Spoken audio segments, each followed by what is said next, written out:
Hello, everybody. Welcome to Wrestling with the Odds on Fightful Overbooked. Jarrett Bailey, Jeremy Lambert with you. Jeremy, it's so good to see you. The beard looks fantastic. How are you? Thanks, buddy. I'm well. I'm very scared of this experiment, but we're gonna give it a shot and see how it goes. I'm legitimately excited about this. One, I'm excited to do this with you because I put you over on your show and I love you. did. And I'm excited to do that. And two, I'm excited to sort of do a preview predictions type show with a little twist on it. Yeah, we've got Wrestle Kingdom for New Japan Pro Wrestling January 4th. So getting ahead of the action, BetOnline AG has put out their odds for every match thus far. And if you are going to bet on these matches, just remember to bet responsibly going forward. Make smart decisions with your money, with your sports betting. But no, it's a very good card. I'm very excited. I told you ahead of the show, I'm not going to pretend to be a New Japan savant, but I am familiar with a select number of wrestlers in here, and I'm very excited to see a select number of matches. One that I do want to start out with, though, because it does have my attention in terms of the odds. It's FTR defending the IWGP Tag Team Championships against the Shaman. Yoshihashi, HIROOKI, GOTO. They won the World Tag League. The odds are very interesting. So to add to your disclaimer right fast, yes, bet responsibly. If you lose, please do not blame us. Please do not yell at us, specifically me, because I'll be kind of giving the advice here. And if you win, you owe us 10%. We don't have inside information. I know that wrestling, like, oh, they got scoops and stuff. No, I play a fake scoopster. I don't actually have scoops. So no inside information when I'm giving you my thoughts and my predictions on this. I am just a regular fan like the rest of you guys. I just listen to a lot of wrestling podcasts. That's the only difference. Okay. I just write about football and like wrestling. So this is, if you're looking for somebody with scoops, that's not me. Bring back lambs. So FTR against Bishamon. FTR is minus 200 here, and Bishamon is plus 150. I gotta say, Jarrett, like, I'm surprised by these because FTR, they just lost the ROH tag team titles. Mm-hmm. As we're recording this tonight, we're recording this on December 28th. That's when these odds are posted. They're about to defend their AAA tag team titles at a AAA event. I don't know if they have won or lost at the time. By the time this goes up, people will know. But as we're recording this, we don't know. And it seems like they're getting sort of these titles off of them. They haven't really defended the IWGP tag team titles. They haven't been to Japan to defend them. They went to the UK to defend them against Aussie Open for one of those shows, but they haven't defended them in Japan. I kind of think there's good value on Bishamon at plus 150 here. Like, I really think there's good value at plus 150 compared to FTR at minus 200. Yeah, I agree. And you mentioned the fact that they just lost the ROH tag titles to the Briscoes at Final Battle. You keep in mind the contract situation of Dax and Cash. Both of their contracts, I believe, in AEW expire this coming year. There's a lot of speculation on what Cash is going to do, what Dax is going to do. Is Dax going to maybe, what's their future as a team in terms of the immediate future? So the fact that they just lost the ROH titles, they're defending the AAA titles. If they lose those, I would sprint to bet on Bishamon here because it seems as if they're unloading their titles. By the way, they've held these things forever. When they got them at Forbidden Door. Yeah, I was gonna say they won them at Forbidden Door. So they've had them for a good bit, not as long as I would have thought. That's June. I mean, that's a 6-month reign with them. I was thinking defend them like once. Yeah, no. Yeah. I'm not saying that's a mediocre reign. For some reason I thought that they had them longer. Perhaps because they held the ROH titles forever. Maybe that's the ones I was thinking of. But regardless, I would pay attention to their defense of the AAA titles, and if they lose that match, then I would sprint and I would bet the farm on Bishamon here. And like I said, once their AEW contracts run out, assuming that they don't extend them, there's a lot of uncertainty surrounding them in terms of their immediate future. So that's something to pay attention to. I agree with you. There's definitely value here in Bishamon. Very good value in Bishamon compared to FTR at minus 200. We'll get into some parlays at the end of the show, and there might be something with the parlays. I also say this about Wrestle Kingdom and New Japan in general when it comes to Wrestle Kingdom. they love their title changes. They absolutely love their title changes at Wrestle Kingdom. It seems like every single match there's a title change. So if you have close odds like this, and there are a few of them on this show, if you have close odds like this for a title change, there's good value if the challenger is the underdog. Going to a match that has almost no value, Tama Tonga and Carl Anderson for the Never Openweight Championship. This feels all but certain that Carl Anderson will drop the Never Openweight Championship, considering the fact that he and Doc Gallows are now back with WWE. There was a lot of controversy going on once they came back to WWE surrounding this title. Carl Anderson obviously defending it at Wrestle Kingdom. It's all but certain that Tama Tonga will get the win and become the new Never Openweight Champion. As you see there, Carl Anderson plus 1,000, Tama Tonga minus 5,000. So if you're betting on Tama Tonga, bet a lot if you want to see any sort of real returns. This one seems pretty cut and dry. Yeah, stay away from this one unless you're throwing Tama into a parlay or something, because Anderson got the victory over Hikuleu to keep the title, keep the Never Openweight title, so he could set up this match with Tama Tonga at Wrestle Kingdom, so he could work the Tokyo Dome show, which was more or less agreed upon when he was returning to WWE anyway. And now this is where he drops the title to Tama Tonga, and we probably don't see Carl Anderson in New Japan for a long time. Stay away from this one. Not much value there unless you're throwing Tama into a parlay. Yeah, I'm sure the match will be good regardless, but yeah, in terms of betting on it, unless you just got, I'll put 20,000 on Tama Tonga. Yeah, then I wouldn't touch it. It seems pretty cut and dry who is going to win that one. The IWGP Junior Heavyweight Tag titles on the line. Catch 22 and Chaos plus 200. Catch 22 minus 300 in this match. I'm looking forward to seeing Lio Rush. It's going to be a lot of fun. Haven't seen him wrestle since he was in AEW. Haven't really kept up too much with him, to be honest. Your thoughts on this match going into Wrestle Kingdom again? Catch 22 minus 300, Chaos plus 200. Another one, very good value on the challengers as they are underdogs in this match. And I feel this is another title change. I think this is a good bet on Lio Rush and Yo. They had a great run in Super Junior Tag League. Lio seems to be signed to New Japan. It's always iffy with him of his contract and who he signed with, how long he's going to be there for. Yeah, When Lio is there, when Lio shows up, when Lio wrestles and he's not injured or something else is going on, he's so fantastic to watch. I'm always rooting for Lio Rush. I love Yo. He's great. Francisco Akira, TJP, they're fine. Nothing wrong with them as wrestlers or anything like that. But they love their title changes. It's another case of New Japan just loves title changes at these big shows. And it feels like at plus 200, great value on Lio Rush and Yo. So if you're looking to parlay, I mean, you could parlay Chaos at plus 200. You could parlay Bishamon at plus 150. I don't have an odds calculator on me, but I can get one pulled up here in the intermediate to see how much that could benefit you. Match I'm most looking forward to, Will Ospreay, Kenny Omega for the IWGP US Heavyweight Championship. Kenny Omega plus 200, Will Ospreay minus 300. I'm surprised that the odds are this close. I don't think Kenny Omega will win this. Yeah. I would be shocked if Kenny Omega wins it. It feels like, just an excuse somewhat to have another match back in AEW or at the next Forbidden Door show. Match is going to bang. Obviously, it's the two best professional wrestlers in the world for my money right now. And we know, we got a little bit of a taste of it in the AEW Trios tournament. So I'm very much looking forward to this. These are my two favorite wrestlers in the world right now to watch. Will Ospreay had a fantastic 2022. And Kenny Omega obviously had a long time off after losing the AEW World Championship last November at Full Gear to Hangman Adam Page. Comes back a few months ago for the Trios tournament. Then everything with CM Punk happens. And he comes back recently with the Bucks, and now they're in the midst of this incredible best of 7 series with Death Triangle. I do think Will Ospreay retains. I'd be shocked if Kenny Omega wins this. I'm surprised that the odds aren't a little bit more in the favor of Will Ospreay.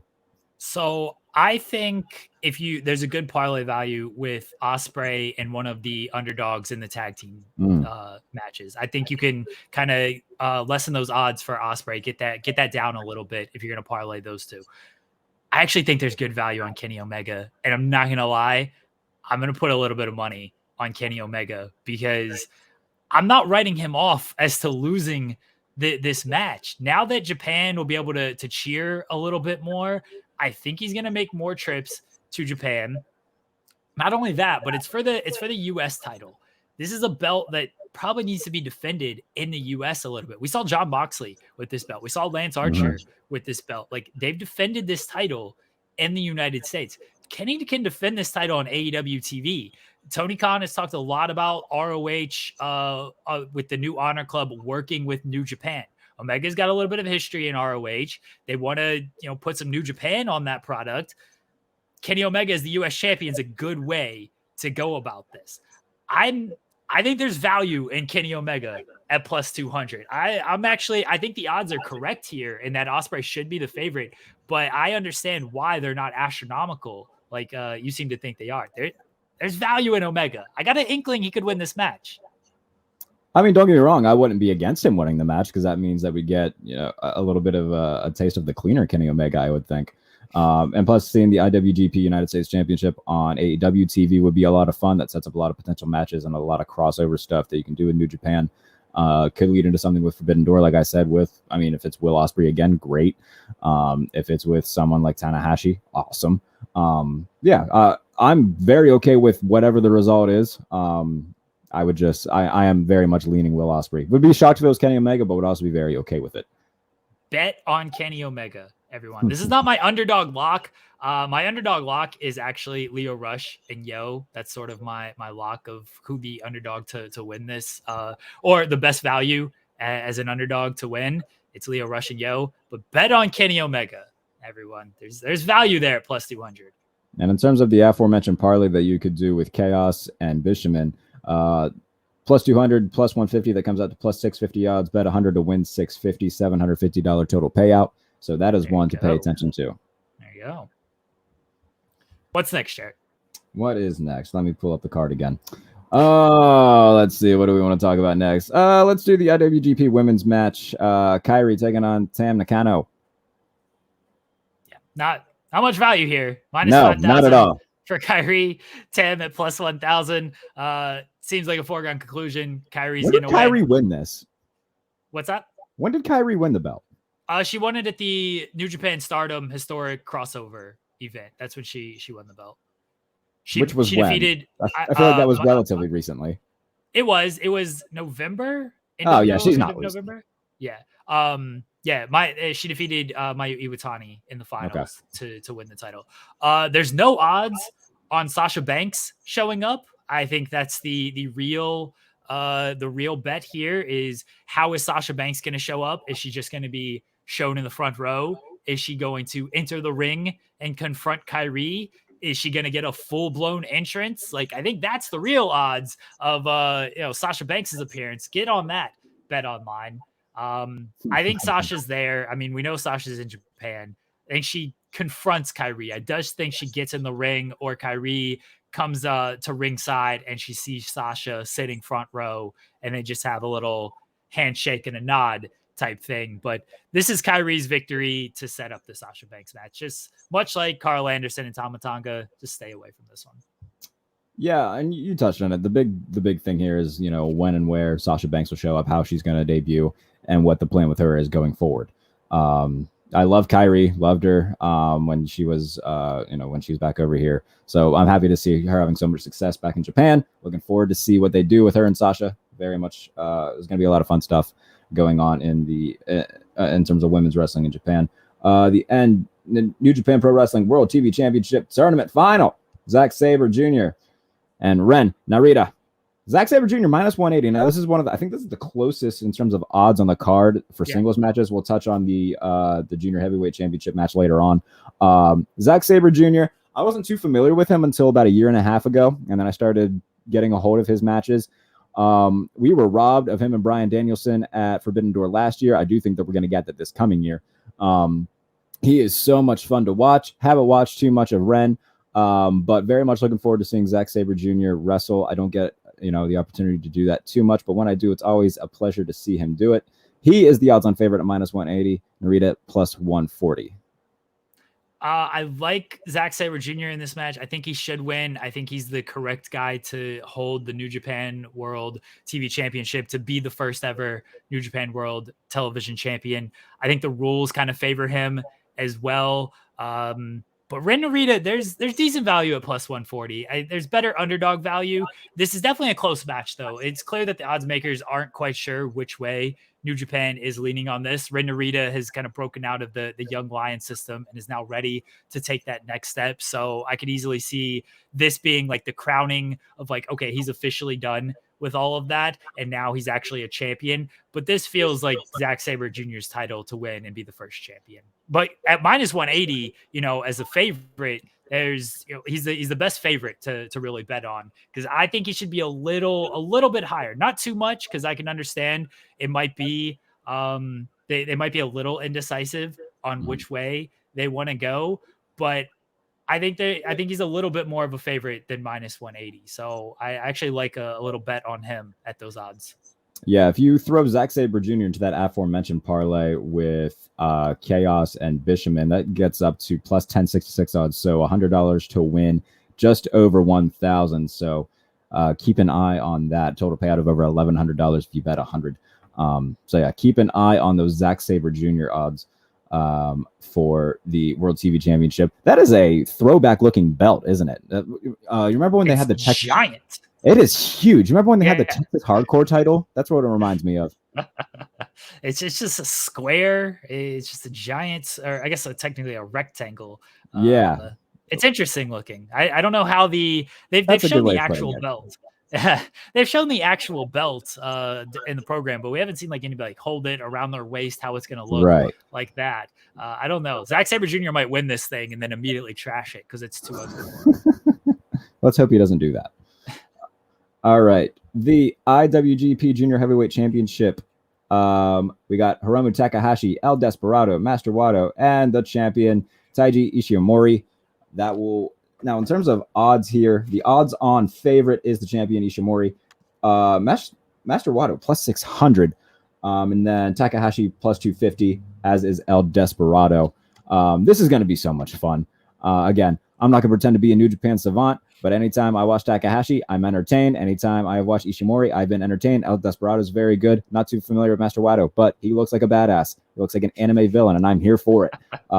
Your thoughts on this match, Fatal 4-Way for the IWGP Junior Heavyweight Championship? From a betting perspective, I'm absolutely staying away from it because I don't know where they're going with this. I could see Ishimori retaining. I could easily see that. The odds have him as the favorite. They love Hiromu. Hiromu winning is never a bad call.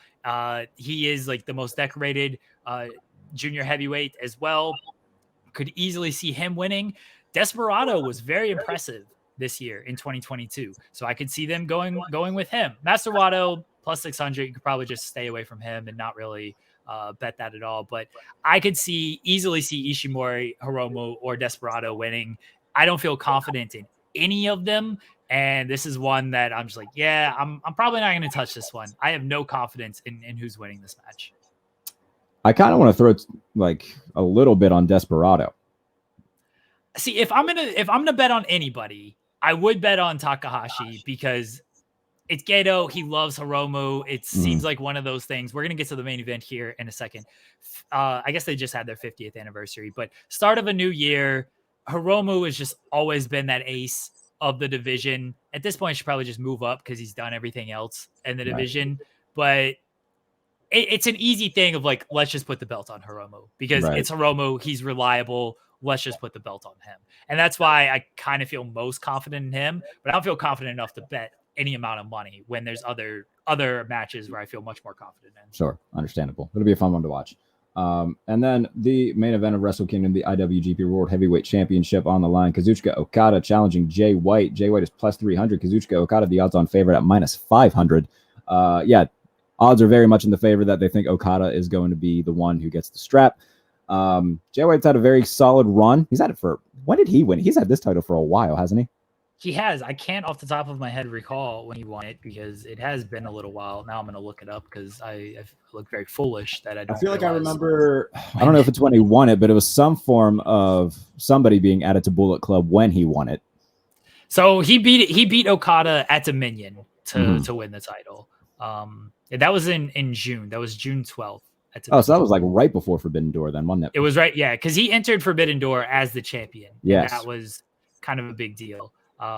So yeah, I apologize. I forgot the graphic is not appearing, so I'm like making a makeshift graphic right fast. So yeah, it's minus 500 Okada, plus 300 for Jay White. I'm staying away from this one because I think Okada's going to win, and that value, there's not enough. I'm not betting Okada minus 500. You're not getting any good return on that. Yeah, no, you'd have to put a lot on it to see any sort of real return. And then in the slight chance that Jay White does keep the title, then you bet all that for nothing. There's a lot better matches, better value matches on the card. If it was Okada minus 330, somewhere in that range, I would be tempted to just throw a little bit on it just for the hell of it. Minus 500, unless you're parlaying it with something, I wouldn't touch it. What's like a Okada, Tama Tonga, and Kyrie parlay? These are all heavy favorites. Yeah, let's see. All right, so Okada, let me clear out this past one that I did. So Okada is minus 500. Yep. And then we got what? Tama Tonga is like what? Minus 5,000. Tama is 5,000, and I think Kyrie is also 5,000. Jesus. All right. So Kyrie, let me double check just to make sure. Kyrie is also minus 5,000. So we'll add that. Yeah, no, you're betting $100 to win 25. There's no point. Don't do Still that. Not worth it.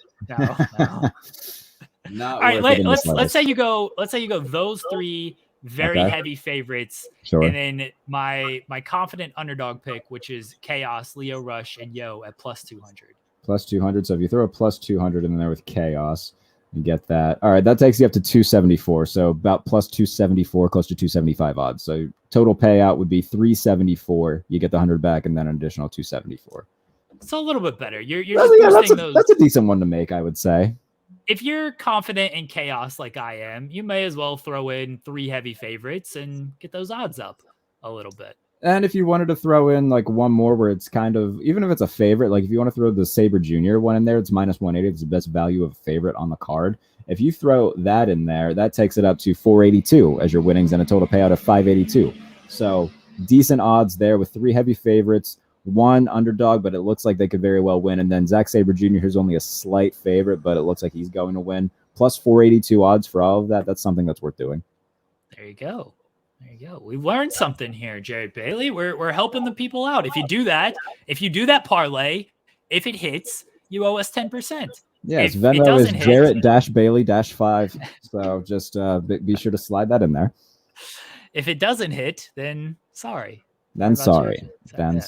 Sorry. I'll send you a personal sorry letter if it doesn't hit. Can I confess something that I've grown to enjoy the IWGP Heavyweight Championship, the way it looks? I actually agree. Like looking at it here in this photo, it's not as strikingly bad as it was when it, first came on the scene and everyone was like, this is horrible. I think everybody was just so used to the original design of the title and it looked so good and it was awesome that they didn't want change. And fair enough, it didn't necessarily need change, but this one, I don't hate it. They're all much worse. See the WWE tag team belts. Yeah, I don't hate it. They still didn't need to change it though. No, the first belt was beautiful. The IWGP World Title was just absolutely beautiful. All right, Jarrett Bailey, take us out of here. Hopefully, people learned something today. We're gonna keep doing these for every big event in the world of wrestling, as long as Bet Online continues to supply some odds for everything. And what's the next one? That'd be what? Revolution, maybe? No, I mean we got Royal Rumble, Jarrett. Is Royal Rumble before Revolution? Oh, Revolution's not till like March. Why did I think Revolution was in January? No. AEW, they got a while between pay-per-views. Yeah, they go like 3-4 months between pay-per-views. All right. Yeah, we got Royal Rumble. Oh man, I'm excited for the Royal Rumble. I'm always excited for the Rumble. Like in terms of WWE, I try to keep up with it as much as I can. I don't watch it every week. I will watch a full show occasionally, but I will make sure I keep up with what's going on. This is going to be a fun Rumble. First one under Daddy Trips. It'll be fun to see. You remember last year when we did the post show, we were just pissed off that Cesaro and Finn Balor both weren't in it, and Madcap Moss eliminated AJ Styles, and that was the whole thing was horrible. But those are the things that stuck out to me. I'm excited for this year's Rumble. It doesn't have a high bar to clear. It really doesn't. It should be great. And, you know, the odds on the Rumble, I mean, we'll give everybody a little bit of a teaser here. Let's pull up the odds for the Royal Rumble because I'm pretty sure they already have them. So men's Rumble right now. Let me guess. I'm going to say the top two are Cody and Sami Zayn. Yes. Good guess. Cody and Sami Zayn. Cody's plus 100. Sami Zayn is plus 300. The Rock is at plus 400. Those are your top favorites right there. And then for the women, if we go there, Becky, Rhea, and Charlotte Flair are your top three. Where's Kelly? She actually might be listed. They do have like the Bellas listed. I don't know. Let's see. Now Kelly not listed. Sorry, Jared. Oh, sad day. All right, guys. Thank you for joining us. We appreciate it. We're gonna again try to do these for every event. Bet responsibly, as we have said. Please bet responsibly. Please do not yell at us if we're wrong. We have no inside information. Thank you to Jarrett for hosting this, and subscribe to Fightful Overbooked. Leave us a thumbs up on this video. Leave us a comment on this video. Do not yell at us. I cannot stress that enough. Do not yell at us. Follow Jarrett at J Bailey NFL. His NFL takes are slightly better than his wrestling takes. I appreciate that. Bye.